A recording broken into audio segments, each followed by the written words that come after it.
বালিশ, লম্বা বালিশকে মাগুরার মানুষ কি বলেন? কোন বাড়িতে বউ পিটাবেন, বউ টেরই পাবে না পেছনে কি হচ্ছে। আলহামদুলিল্লাহ বলেন কেন?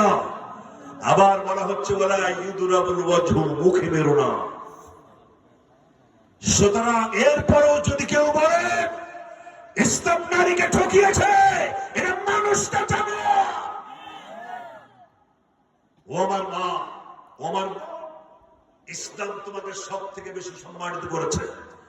এত কিছুর পরে, মারার পরেও যদি সংশোধন না হয়, তখন সিদ্ধান্ত নিতে হবে উভয় পক্ষে মিলে বসে 3 তুহুরে 3 তালাক।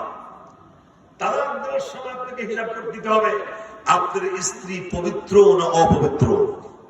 যদি সে মাসিক অবস্থায় থাকে, তাকে তালাক দেওয়া যাবে না। যদি সে পবিত্রতা অর্জন করে, তখন সে 1 তালাক তার প্রতি পতিত হবে। এইভাবে 3 মাসে 3 তালাক।